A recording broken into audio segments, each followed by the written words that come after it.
Hi everyone, welcome to Thriving Self-Care with Renee, where I share about working with tarot and oracle cards, crystals, Reiki, and more for self-care and coping with chronic illness.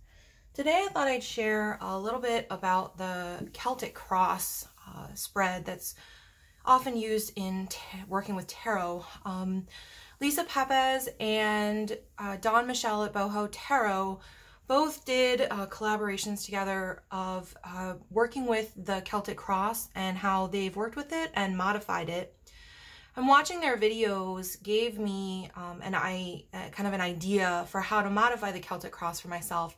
Personally, I've never been really big on using the Celtic Cross. I've always preferred kind of smaller spreads, and there's a lot of varieties of variations of the Celtic Cross, and I just hadn't really come across one that really seemed to resonate with me. But as I was watching their videos, I got some ideas on combining a couple of different spreads that I've come across to create my own version of the Celtic Cross. The first one that I thought of was your kind of typical past, present, future spread that's very commonly used. Another one was Energy, Obstacle, and Advice by Lisa Papez. And then the Path, Practice, and Posture spread that comes in the book from the Gaian Tarot. And I can't remember the name of the author of the tarot spread, but I'll put it in the description below.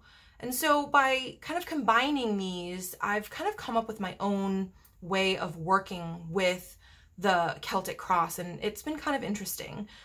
So I laid it out here so you can see it. The first card is the card that signifies the present or the current energy or the situation, and it just what it is specifically will depend on the question or the topic, or if there even is a question, or it's just for a general reading. The next card will be the obstacle or the influence. So whatever's influencing or kind of making this, what's represented by card number 1, a little bit more difficult. Card 3 is what's fading away. So what's kind of involved in the near past and what you're moving out of. Card 4 is what's coming to be. So kind of what you're moving into in the near future, or what you're possibly moving into in the near future. Remember, tarot is not set in stone. We all have free will, and just because you see something in a tarot reading doesn't mean that it is guaranteed to come to be. We all can make choices that may affect our futures. Card number 5 is Beneath the Surface, or what's not yet known, or what's not yet considered or acknowledged. Some people look at this as kind of what's in the subconscious, but sometimes it's just what's kind of simmering beneath the surface, not quite brought into awareness yet. Card 6 is the advice card.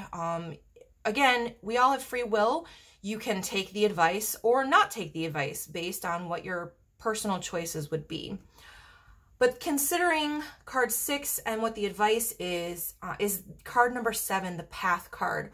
And that's the method or the way or the path forward to implement the advice, or to move forward if you choose not to implement the advice. Card 8 is practice. What practice will best serve to move you along this pathway that's been talked about in card number 7? Posture. What attitudes and behaviors will be most helpful in undertaking this practice that was talked about in card 8? And card number 10, Key to the Outcome. This is new for me. I just saw it on Lisa Papez's video of the Celtic Cross, and I like it a lot better than an outcome card because it just gives you some more information to work with, as opposed to, okay, well, this is what's probably going to happen. So I wanted to share that. And in just a moment, I'm going to go ahead and actually do an example reading of this, and we'll just see how it goes. So for the example reading, I'm going to be using the Sun and Moon Tarot in a tin. And the reason why I'm using this deck specifically is because it's little. And so you can see it won't take up as much room here, and because I don't have a ton of room on my desktop for doing the video. So I'm going to go ahead and use that.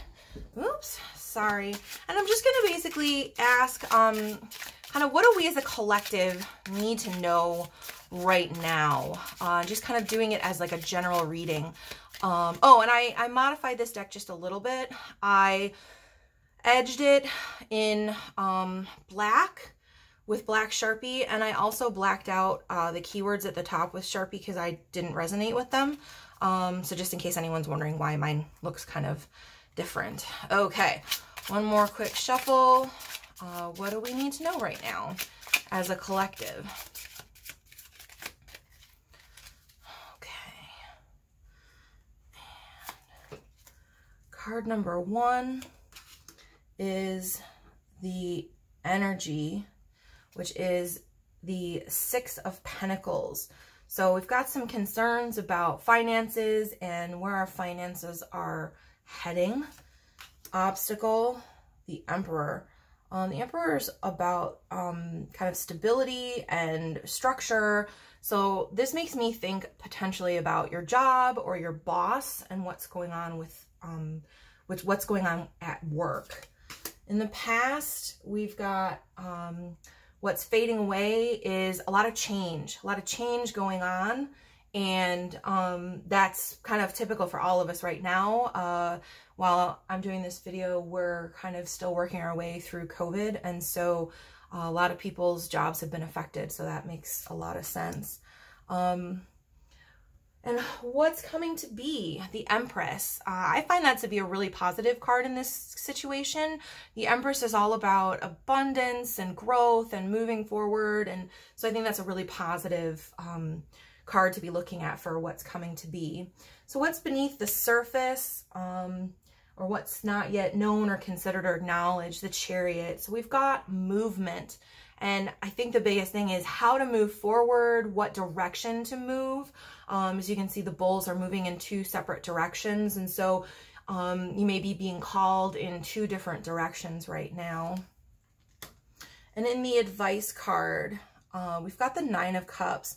The figure in this card is looking like they're kind of taking a wild leap into the water and splashing and having fun. And so it seems like the advice card would be telling you that if you're having an opportunity or looking at moving in a new direction, to go for it and to just kind of be brave and look at what's going to be helping you to have fun and what's going to be most enjoyable for you and what kind of sparks that joy and that happiness for you.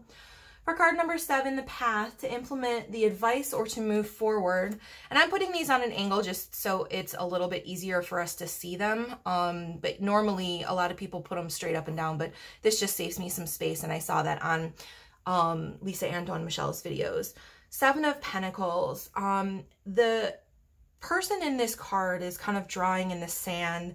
And so it looks to me like the path forward is to do some planning and to do some contemplation, but don't trap yourself by your own limits and your own lines that you've drawn in the sand for yourself.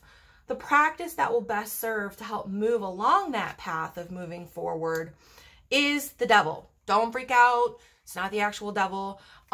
This card is about what is making you feel trapped and releasing yourself from the things that are holding you forward. Some people also look at it kind of as the card of kind of passion, and passion's not the right word, but I want to say hedonism, but that's like a little too far beyond what I want to say, but kind of almost doing what you want to do. But the biggest thing is just breaking yourself free of what's holding you back, what's keeping you from moving forward, what's chaining you up. The posture that you should adopt, the attitudes and behaviors that'll be most helpful in undertaking this practice is the 6 of Swords. And that is some study and consideration, and also I think some self-reflection I think will be really helpful. And then the key to the outcome will be the 4 of Pentacles, and that's a card of creating stability and just working towards building, but being careful where you build, because we all know that sandcastles can come tumbling down really easily. And so you want to make sure that where you're going to be building, you're going to be building in a place of stability, and that's not going to just fall out from underneath you. So this was an example of my version of the Celtic Cross. I will be sharing links to the 2 videos that inspired me for creating my own version. And I hope you've enjoyed this. Please consider doing all the YouTube things like comment, share, subscribe, and I'll see you in the next one.